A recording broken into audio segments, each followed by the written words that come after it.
नमस्कार, मी पंजाब डक. आज आहे 30 एप्रिल 2026 आणि मी आलो पर्याय स्टोन क्रेशर या ठिकाणी आमचं मशीन आहे आणि या ठिकाणी साईडवर आलेलो आहे. आणि या ठिकाणी महाराष्ट्रातल्या शेतकऱ्यांसाठी एक आनंदाची बातमी देणार आहे. राज्यामध्ये काय झालं, आता खूप जणांचे मेसेज यायला मान्सून कधी येणार आहे. तर सर्वप्रथम सर्व राज्यातल्या सर्व शेतकऱ्याला सांगू इच्छितो की 13 मेला अंदमान बेटावर मान्सून दस्तक देणार आहे.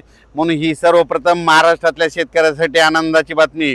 13 मेला मान्सून अंदमान दस्तक देईल आणि तिथून दिल्याच्या नंतर तुम्हाला सांगतो 13-14पर्यंत 2-3 दिवस तिथं पडल्याच्या नंतर 10 दिवस केरळला यायला लागतात. न ते 25-26पर्यंत केरळपर्यंत येईल आणि तिथून 10 दिवस म्हणजे 7-8 जूनला महाराष्ट्रात मान्सून दाखल होण्याचे चान्सेस म्हणजे चिन्ह दिसत आहेत. म्हणून ही सर्वप्रथम शेतकऱ्याची आनंदाची बातमी.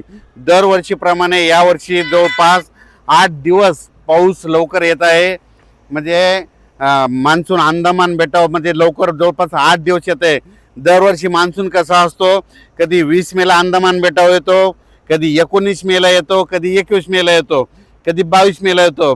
पण यावर्षी जसं गेल्या वर्षी 12-13 मेला आलता तसंच यावर्षी देखील 13 मेला मात्र अंदमान बेटावर मान्सून दस्तक देणार आहे. म्हणून ही सर्वप्रथम महाराष्ट्रासाठी, देशासाठी, आंध्र प्रदेश, तामिळनाडू, कर्नाटक, केरळ, महाराष्ट्र या राज्यासाठी आनंदाची बातमी. म्हणून शेतकऱ्यांनी आता तुम्हाला सांगतो 36-37 दिवस पाऊस राहिला आहे.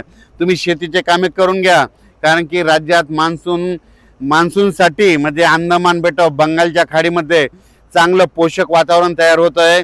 नसता तुम्हाला एक सांगू इच्छितो 20 मेपर्यंत ते वातावरण तयार होत नसतं. पण यावर्षी जवळपास काय होणार आहे, 10 मेपासूनच तिथं हालचाली चालू होणार आहे. आणि 13 मेला मात्र अंदमान बेटावर मान्सून दस्तक देईल, मान्सून दाखल होणार. म्हणून ही सर्वप्रथम शेतकऱ्यासाठी आनंदाची बातमी. तिथून पुढचा प्रवास कसा राहील हे तुम्हाला मी अंदाजामध्ये सांगणार आहे. म्हणून हे देखील सर्व शेतकऱ्यांनी लक्षात घ्यायचं. राज्यात मात्र आता सध्या जवळपास 10-12 दिवस तीव्र उन्हाची लाट राहणार आहे, उन्हाचा पारा राहणार आहे.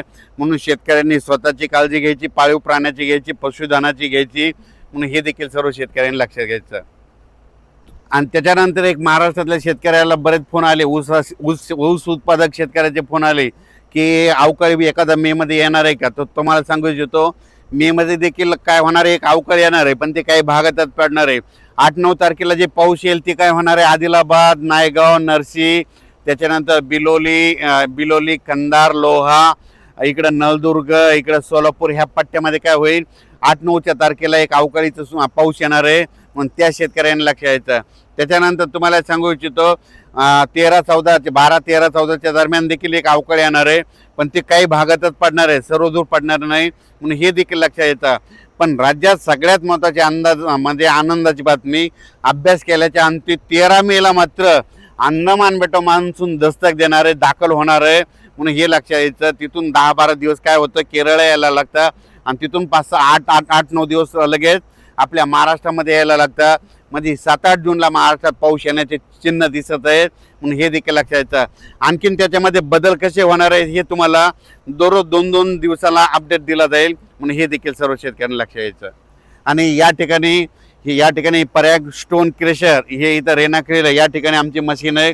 या ठिकाणी आलेलो आहे, मुद्दाम या साईडवर आलेलो, या ठिकाणून मुद्दाम होऊन आल्याच्या नंतर महाराष्ट्रातल्या शेतकऱ्याला एक अंदाज दिला आहे.